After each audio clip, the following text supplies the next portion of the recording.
Hi friends, చూడండి ఇక్కడ మనం చూస్తున్నాం కదా భోజనాలు. తర్వాత దారిలో వెళ్ళే దారిలో పెద్ద స్టాల్ వేశారు. చక్కగా టిఫిన్ ఇడ్లీ, పునుకు, ఉప్మా, అలాగే మజ్జిగ ప్యాకెట్లు, పెరుగు ప్యాకెట్లు. దానికి ఎదురుగా చిన్న దేవాలయం ఉంది, సుబ్రహ్మణ్యేశ్వర స్వామి వారి ఆలయం.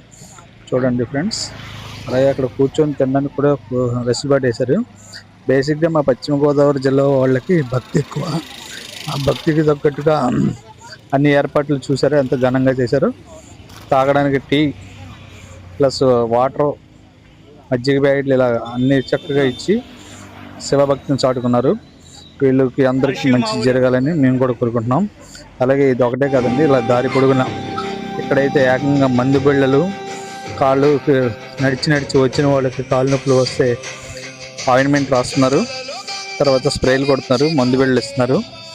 వాళ్ళు తాగడానికి మళ్ళీ గ్లూకోజ్ నీళ్ళు ఇస్తున్నారు. ఇలా రకరకాలుగా ఎన్ని మంది కలిసి ఒక క్యాంపింగ్ పెట్టారు. ఇది కేవలం ఓన్లీ వ్యాపారస్తులు మాత్రమే చేయగలరండి. ఇలా లోకల్ వ్యాపారాలు మనం సపోర్ట్ చేసుకోగలిగితేనే రేపన్న రోజున ఇలాంటి సేవా కార్యక్రమాలు మళ్ళీ తిరిగి ఆ రూపాయి మనకే కోసమే ఖర్చు పెడుతున్నారు.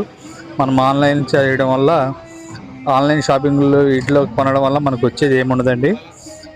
ఆ రూపాయి ఎక్కడికో వెళ్ళిపోతుంది.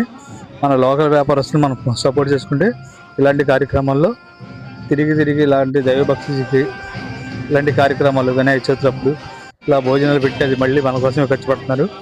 ప్రతి వ్యాపారస్తుల్ని మీరు ఎంకరేజ్ చేయండి, ఆన్లైన్ షాపింగ్ మానేయండి. లోకల్ వ్యాపారస్తుల దగ్గర మీకు తోచిందంటే ఎంత లాభం లేకుండా చేయరు, ఆ లాభాన్ని కూడా మన కోసమే ఖర్చు పెడుతున్నారు. చూసారు, ఎంతమంది స్పాన్సర్లు చేస్తారు. అది కేవలం లోకల్ వ్యాపారస్తులు మాత్రమే చేస్తారు. ఏమాటోడు రాడు, వచ్చి ఇలా పెట్టరు. అది అర్థం చేసుకోండి ఫ్రెండ్స్. Thank you.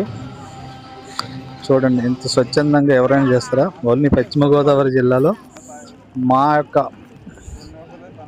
మిత్రులు, సోదరులు అందరూ కలిసి ఎంత చక్కగా చేస్తున్నారు. ఎవరికి పరిధిలో వాళ్ళకి, అంటే ఎవరు ఎంత రేంజ్లో. వాటర్ ప్లాంట్ చూడండి, ఆ లోకల్ వాటర్ ప్లాంట్ కాబట్టి వాళ్ళ దగ్గర కొన్నాం అనుకోండి,